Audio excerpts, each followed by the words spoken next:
嗨，大家好，我是戴维。哇，又录到深夜了啊！你们困吗？不困。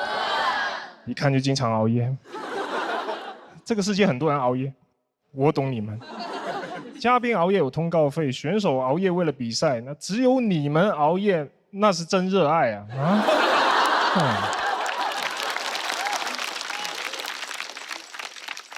我自己就经常熬夜，因为又要当演员，又要经营俱乐部，这特别忙。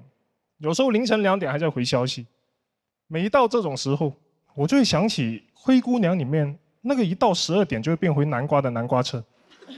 嘿，他居然赶在客户还没完事的时候准时下班。你这放到现实，这个南瓜只会丢掉他网约车司机的工作，然后改行送外卖。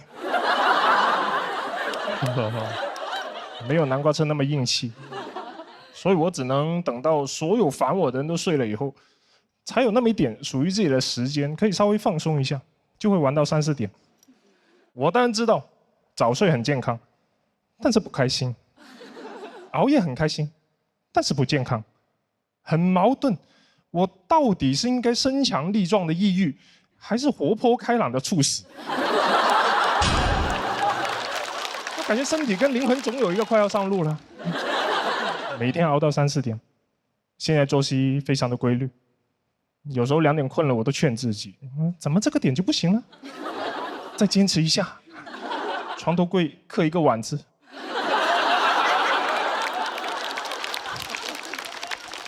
累，但是舍不得睡，即使很困，也坚持醒着休息。每天都休息得很累，休息得我好想休息。打个游戏，想着赢一把就睡。凌晨4点玩吃鸡，匹配到的全都是想赢一把就睡的人，也太激烈了，100个人抢一个睡觉名额。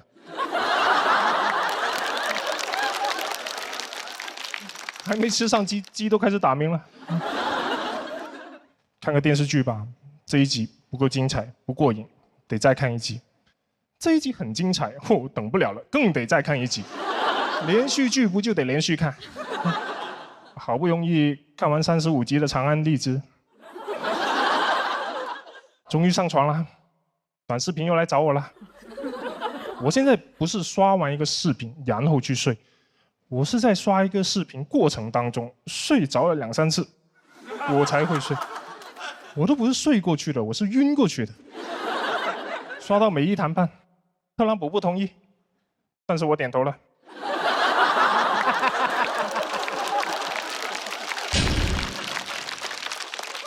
就是狠不下心睡觉，睡觉就意味着你要亲手结束今天的快乐，开始明天的痛苦。我很清楚，只要我一闭眼再睁眼，手机上又多出来一堆新的工作消息，想想都焦虑，很影响熬夜的体验。后来想通了，不焦虑了。我现在把今天和明天分开来看，明天还要好多活，那是明天的我要担心的问题，跟今天的我有什么关系？明天早上8点飞机，管他呢，又不是我赶。明天的我少睡一点没关系的，他比今天的我又更老了一点。老人嘛，就是觉少。这个就是我现在的人生哲学。今天的我享今天的福，明天的我吃明天的苦。我小时候不是这样的，小时候我会提前把作业做完，就可以玩一整个暑假。但是现在我提前把工作做完，我就可以做更多的工作，那没有尽头。还买什么走步机？人生就是一台走步机。成年人是没有暑假的，我的暑假就1点到3点，没有 gap year， 只能 gap 1夜。你知道弗洛伊德把人分成本我、自我和超我，我现在把我分成昨我、今我和明我。昨天的我没有完成任务，今天的我指望明天的我，明天的我说人呐、还是要靠后天努力。谢谢大家，我是戴维。大家好，我是戴维啊、我是一个稍微会注意一点穿搭的直男。对只是稍微就够了，因为我觉得这是我们男人之间竞争最不激烈的一条赛道。就但凡你努力那么一点点，你就可以超过大部分人。在我老家广东佛山，只要我出门不穿拖鞋，我爸就问我是不是要去喝喜酒。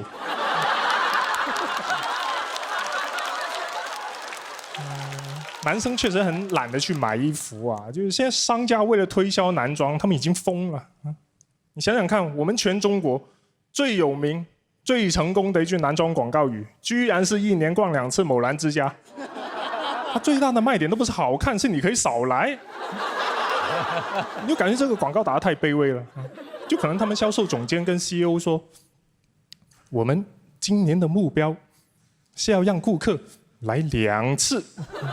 我 CEO 听了不敢相信，不是吧？这会不会有点太激进了？1年居然买2次衣服，哪有这种败家爷们？就因为男生被人夸衣品好，好像就是个不是很重要的事情啊。确实，如果有观众评价我说啊，虽然这个戴维一点都不好笑，但是他把衬衫的一边塞到裤子里，这个小细节，哇，真的太时尚了。这么夸我也不会开心。而且这种穿法到底想表达什么意思哈？上厕所结束得太匆忙。我还有一些朋友，他们不注意穿搭，是因为对自己有点盲目自信。他们会觉得说，我现在只是懒得弄，我要是弄了，那还得了？而这种人一旦打扮起来非常浮夸，穿个 polo 衫会把衣领竖起来那种，我真的太讨厌别人把衣领竖起来了，太嚣张了，以为自己很帅气，其实性缩力拉满。因为小猫小狗刚刚做完绝育也是这个样子的。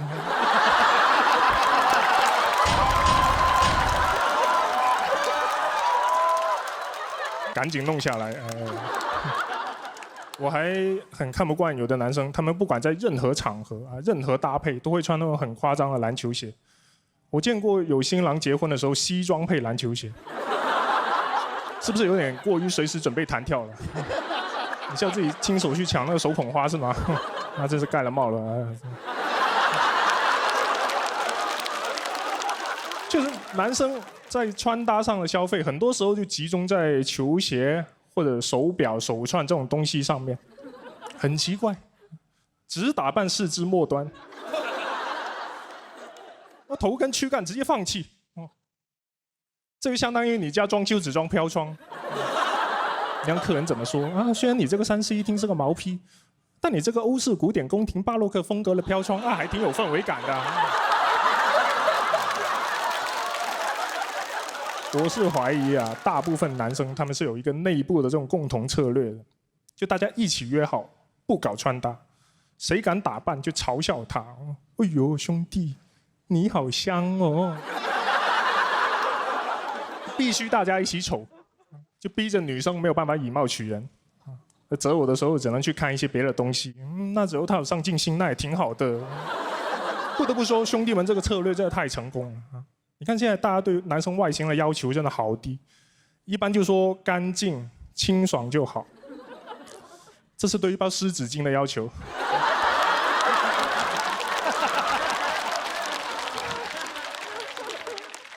我们这个策略成功到都已经违反自然规律了。你知道，在大自然，绝大部分雄性动物都必须要靠把自己打扮得很好看来吸引雌性的，不会有一只母狮子喜欢一只公狮子，是说啊，我就是喜欢它情绪稳定，想谈，没有，全部都是看外表。最典型的例子就是孔雀嘛，就即使在如此残酷、随时会死、弱肉强食的大自然。雌孔雀择偶的第一标准还是好看，而公孔雀就把男性衣品好的这个重要性啊体现得淋漓尽致。他们只要开屏开得好，就可以找到老婆。他们求偶就特别简单，都不用展示生存能力，只要展示 OOTD， 就在那里屁股一翘。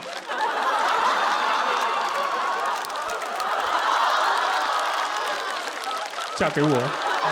好，谢谢大家，我是戴维。Hello， 大家好，我是戴维。我也是个淡人，清淡的广东人。我们家有一位很封建的传统女性，她受教育的程度不高啊，人也非常的迂腐。她就是我6岁的女儿。她有一个过家家套装啊，就包括什么锅碗瓢盆、洗菜盆、烘箱，一应俱全，就是一个塑料开放式厨房。我最烦这个玩具，因为我女儿每天一放学就在那里洗碗做饭，我看着就来气。我心想你在练习什么啊？没掌握四舍五入，先学会3从4德。经常捧着一堆塑料食材，就过来问我要吃啥，还吭哧吭哧做半天。我假装吃掉，他又屁颠屁颠去洗碗。我一想到他以后这样伺候他那个死鬼老公，就很崩溃了。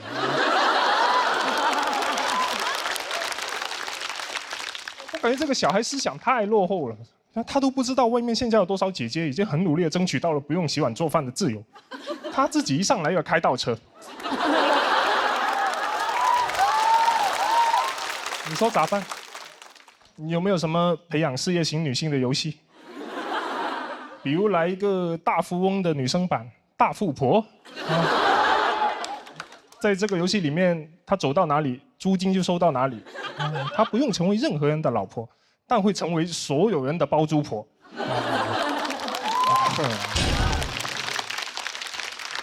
想想就开心。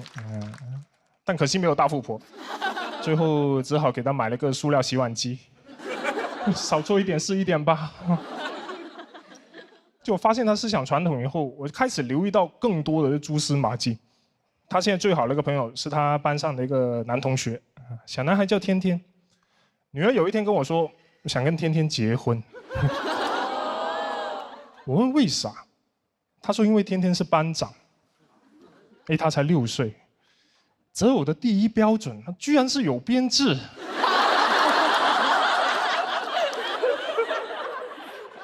还说想搬到天天家去住，每天给他做塑料饭，长大以后再嫁给他。我说当同学还不够，还要当童养媳。他不管，非要去天天家玩。没办法，给他穿袜子穿鞋。他还在那里抱怨，他说爸爸这个袜子好紧。我说我裹的就是你的小脚。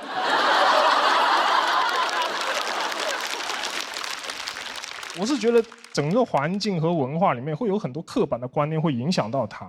我女儿她从3岁开始就坚定地认为，只有女生才可以穿粉色，男生才可以穿蓝色。我只要穿粉色衣服，她就会嘲笑我：爸爸，你是女孩子吗？我说我不是女孩子，我只是闷骚。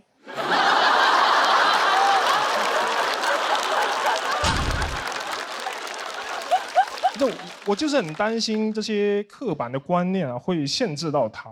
总会有人告诉她，你要温柔听话，长大以后找一份稳定清闲的工作啊，最后嫁个好老公。这是在干嘛？难道我就不配拥有一个言论犀利、事业全面开花、不依靠男人的女儿吗？难道我戴维就生不出一个杨天真吗？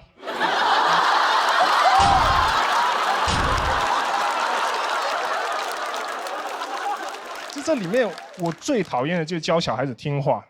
我就跟我女儿说啊，不要别人跟你说什么你就做什么，你要独立思考，要反抗父权，听懂了吗？她说好的，爸爸。我说反抗父权，她说好的，老邓。看我干嘛？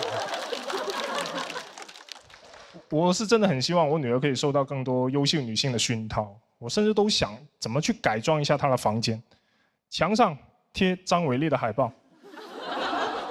空调换成格力的，书桌上面永远摆一瓶老干妈。我还给他看《冰雪奇缘》呢，就艾莎是迪士尼里面第一个没有嫁给王子的女主嘛，他很喜欢啊，但是没看懂，只看上了艾莎的裙子，说要穿给天天看，气死我了。但至少他开始穿蓝色。就是得一点一点给他观念掰过来。我下一个入手就是他最爱的过家家。他之前这么爱玩，就是因为我一直给他正反馈，每一次都夸他啊，好好吃，宝宝好棒，一点都不符合现实。我应该给他一点现实主义的反馈。下次他刚把饭端上来，我一巴掌给他拍掉，怎么又是这几个菜？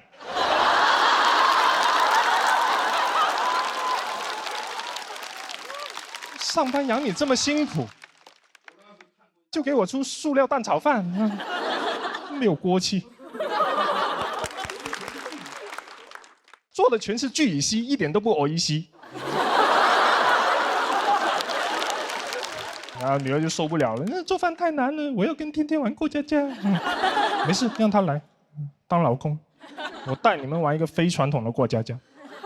天天刚一来，我就开始阴阳他，老公不做饭，这个家还叫家吗？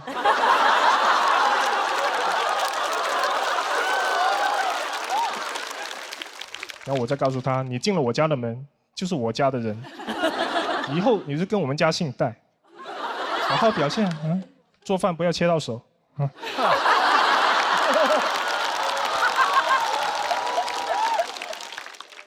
天天带过来的奥特曼也可以用来扮演他们的小孩。天天走的时候忘记带走，女儿就问我，要不要给他送回去啊？我也会说不用，这就叫去父留子。最后，我想跟我女儿说，我不是想要你按照我的想法来生活，我只是怕你被限制住了。就比如像衣服这个颜色这个事情啊，你可以有自己的喜好啊，但你得知道，男生也可以穿粉色。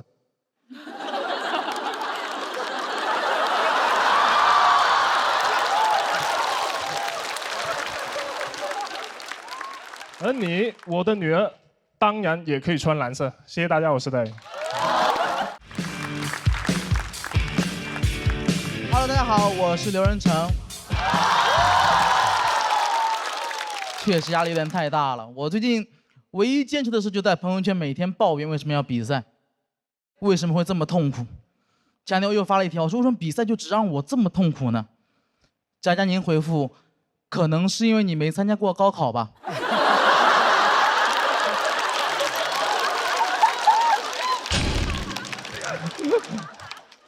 确实比赛比不明白，最近家里有点搞不懂了。说实话，我今年过年，我突然发现我爸他2颗门牙都掉了。我爸现在是个非常新潮的造型，双开门牙。我就发现，当一个中年男人失去了自己的门牙之后，他就失去所有做男人的威严和男子气概，增加了很多幽默感，变得十分滑稽。我爸现在我心目中已经不像是一个父亲了，更像是个父亲。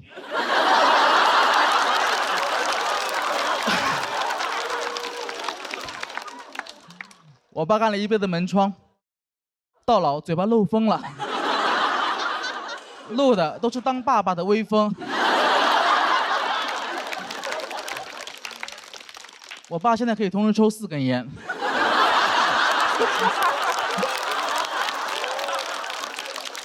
别人抽烟都是散客，他就属于卡座。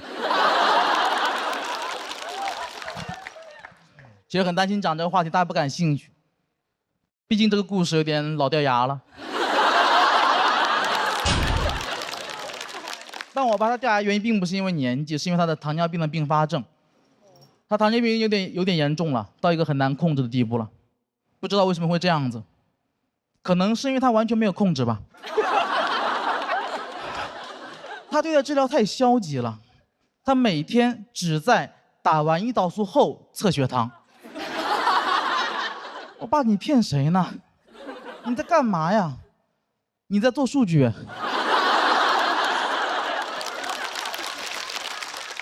你这哪是测血糖啊？你纯测胰岛素呢。而且你说我爸他不控制饮食吧，他也没吃啥好东西，每天早上起来先吃一盆挂面，用最小的成本给身体最大的伤害。每天早上起来往那一坐，跟县太爷似的，升堂。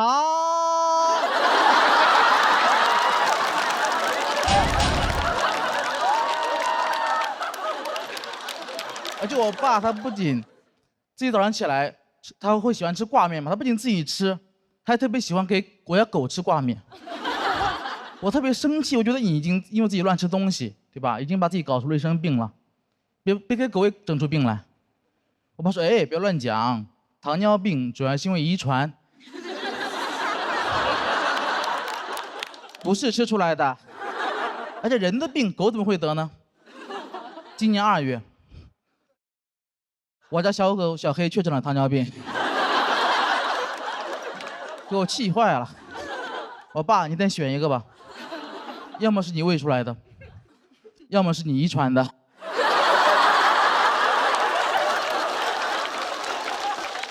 哎，你考虑到遗传，很绝望，我以后肯定也会得。过几年别人问我爸，你们家谁有糖尿病啊？我爸说，我和犬子。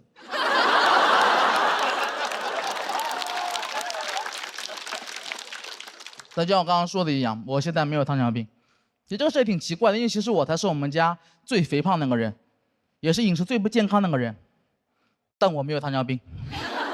你说神奇不神奇？可能也是因为我没查吧。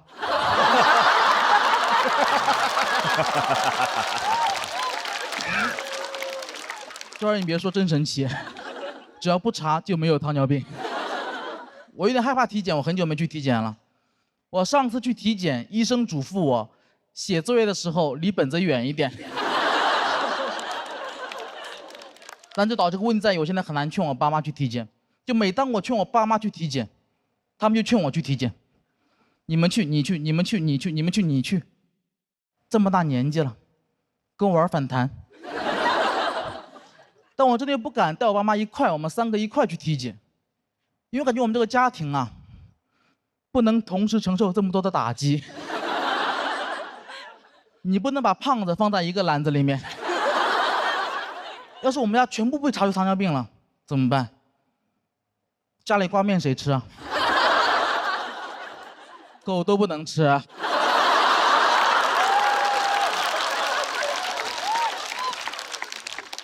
但我说这么多啊，我不是在指责我爸，我也并不觉得我比他更懂这个世界，我觉得他有点固执而已。我一直很佩服我爸。我今年28岁了，我爸28岁那年，他已经扛起了一个家，并且成为了胖子门窗的创始人 ，AKA 胖子本人。他开局很艰难，因为他当年他想外出打工，我爷爷是不答应的。我也希望他可以陪他身边种地，2个人就天天吵架，但我爸就一直不屈服，咬紧牙关没有答应。那时候他还可以做到。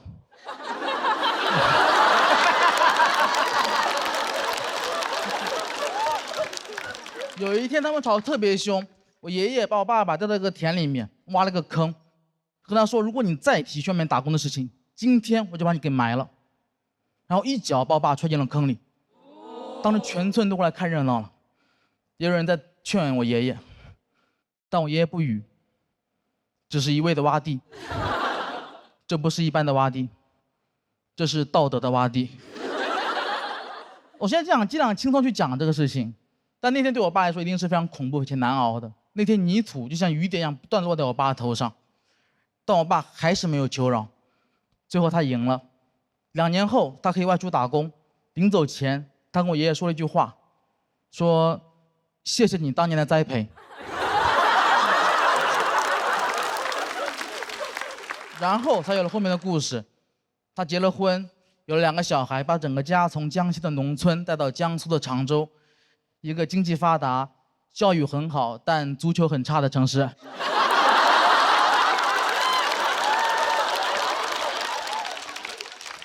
这是后话了。我觉得我不如我爸，因为我比赛已经让我有点喘不过气了。如果我遇到这样打击，我可能就一蹶不振了，我就再也起不来了。我最多在小某书上起号。家人们，这个世界谁懂啊？恶毒的爸，不停的挖，泥巴里的我怎么开出生命里的花？但我爸什么都没做，他就默默忍受这一切。我爸被我爷爷从小打到大，但我从小没有挨过1次打，可能是因为我爸淋过土吧。淋过土的那个男孩学会了给别人打伞。所以前2天我还带我爸妈去体检了，我觉得得面对这一切。体检报告出来之后，确实吓了我一跳，因为我发现我爸妈的病啊加起来都没我1半多。哇，比子欲养而亲不待更可怕的事情发生了，子要先带了。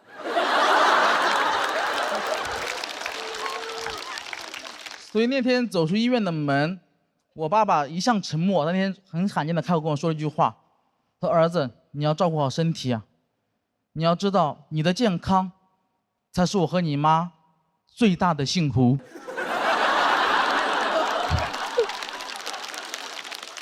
那一刻，炎热的夏天突然拂过了一阵凉爽的风，是爸爸的微风。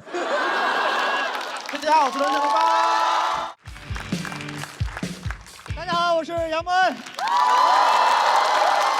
谢谢，真的谢谢你们，而且你们真的辛苦了。我洞房都没闹这么晚。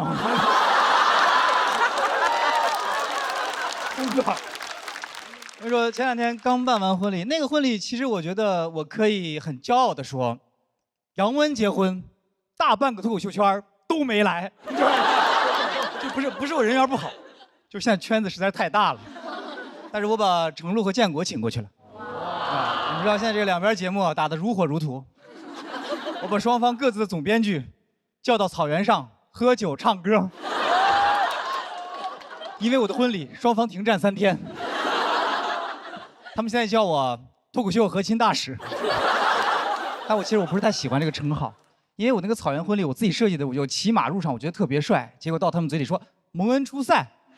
Hello， 嗨，大家好，我是深圳三角洲喜剧的戴维。Hello， 嗨。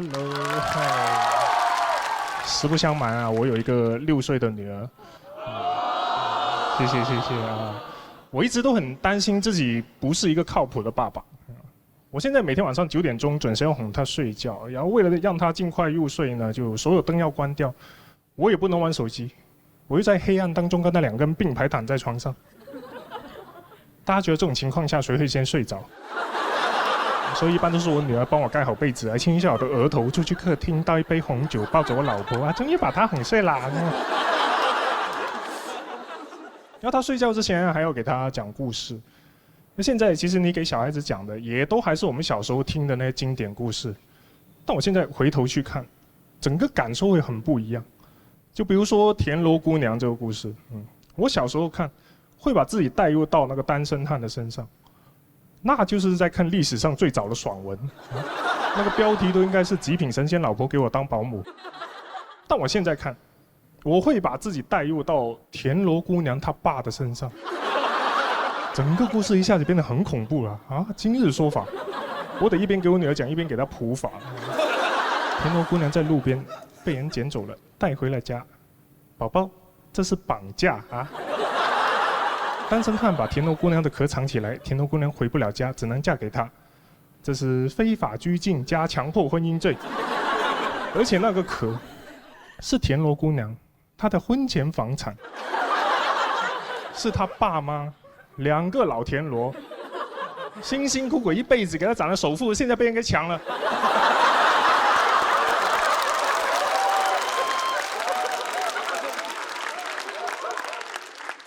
你以后一定要签好婚前协议哦。就现在看很多老故事都很有问题啊。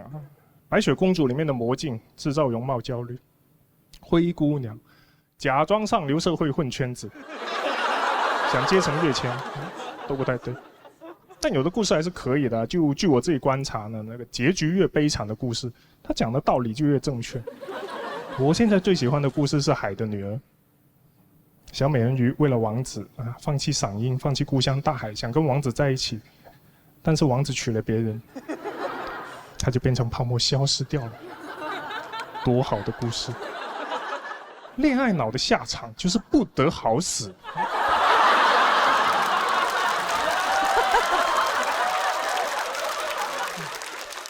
我也不确定我这样算不算是个好爸爸，而且我好像没有办法对我女儿做到那种完全无私的爱，就还是要有条件。那个条件就是她得识好歹。前段时间她过生日，我特意挑了个蛋糕给她，她一边吃一边嫌弃，怎么不是艾莎公主蛋糕？奶油也不好吃，然后把那个蛋糕扒烂了，只把里面芒果挑出来吃掉，搞得一片狼藉。就但凡她跟我说一句谢谢爸爸，我都会没关系，命给你。但现在他是不遗余力挑战我容忍的极限，我正想一个芒果塞他嘴里了，我就心想，我为什么要给你买蛋糕啊？你知不知道你能活过这1年，完全是因为我。你妈、你爷爷奶奶、外公外婆6个人轮流给你喂饭、带你看病、给你吃药，你所做的就只有扒窗户、玩煤气炉、书柜攀岩、吃地上捡到的所有东西、坐车的时候拉车门和把手指插到插座里面。你有为自己活下去经过一丁点努力吗？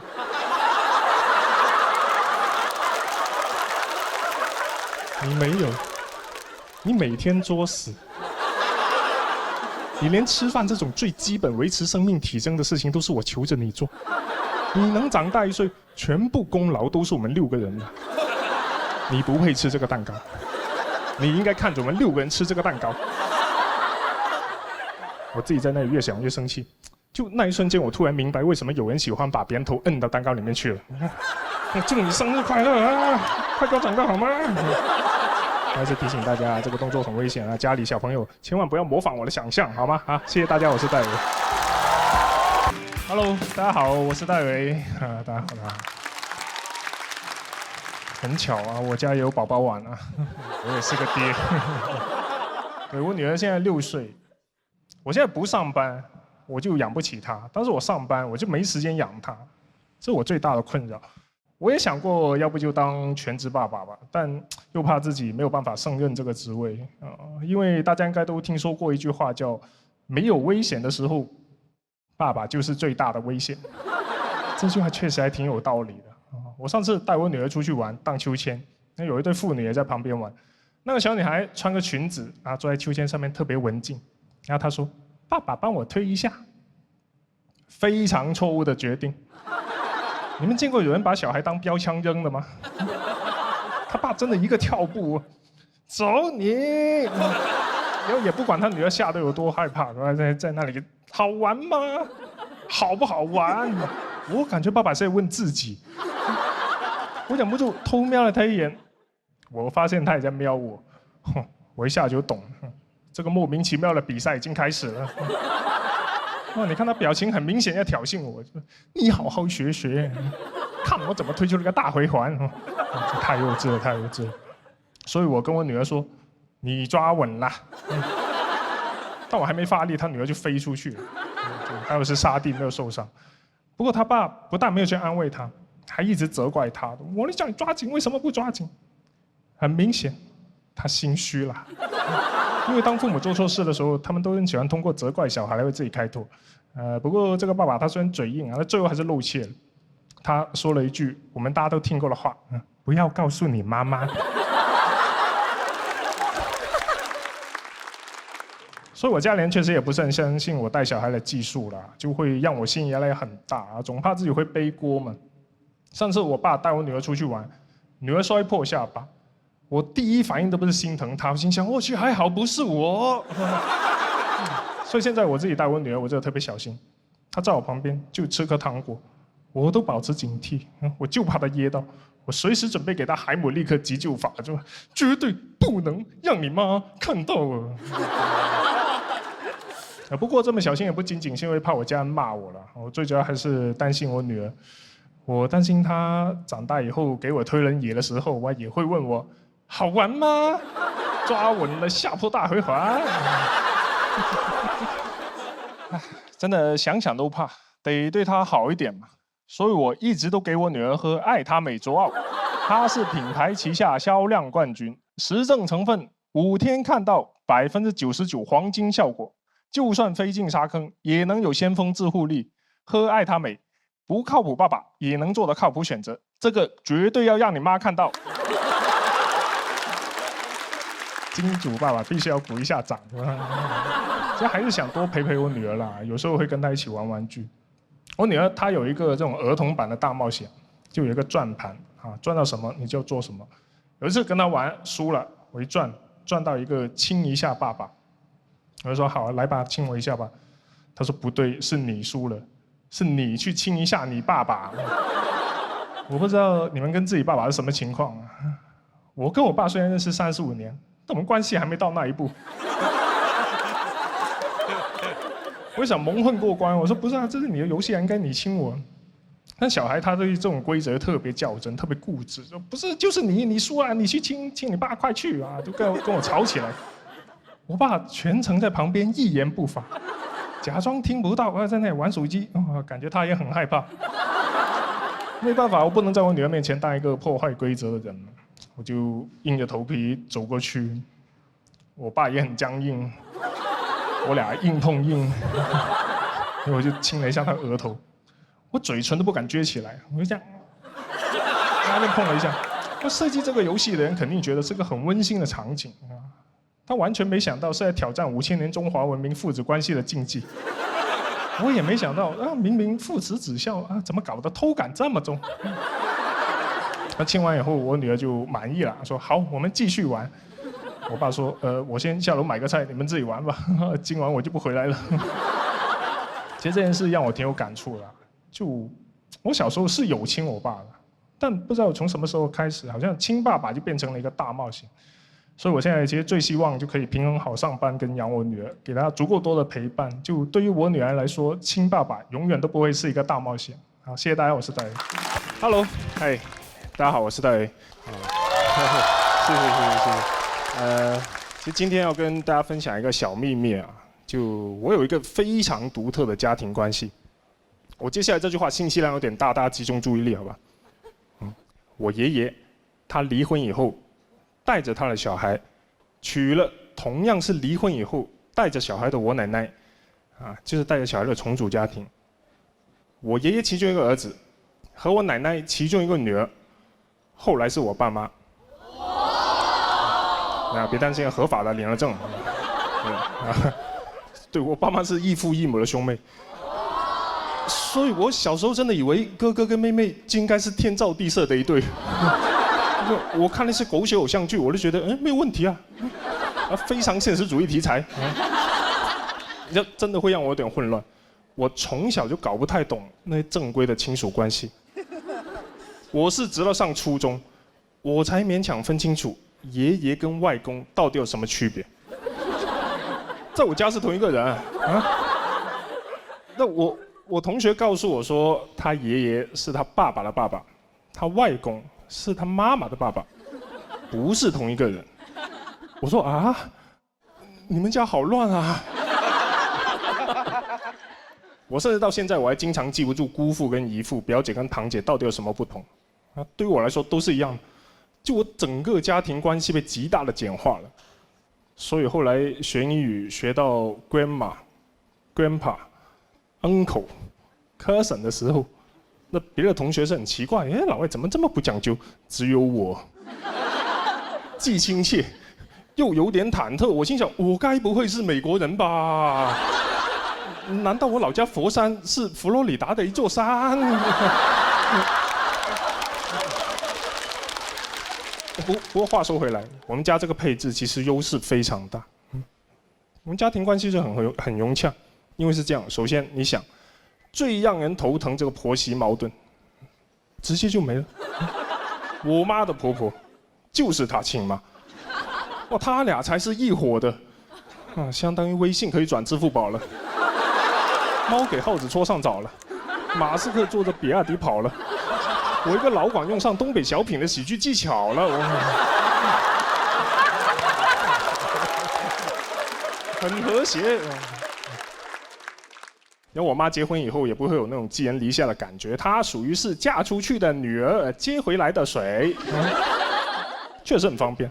登记领证也只需要带一个户口本，工作人员就问了，女方户口本呢？我妈说往后翻。我爸妈感情也一直都挺好的。我从来没有见过我妈动用夫妻吵架的绝招，回娘家，没听说过。也幸亏他们感情好，要不然他俩要是离婚的话，那也太尴尬了吧。我妈真得管我爸叫前夫哥。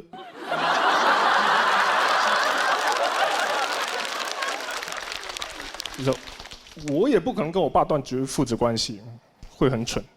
我怎么跟他说？我没有你这个爸爸，从今以后你只是我的舅舅。正月就去剪头，确实好处非常多。还有像什么过年回家都不用争回谁家的，根本说不完。我爸曾经语重心长地跟我分享他婚姻的经验，他说：“我跟你妈这一路走来，真的好省事。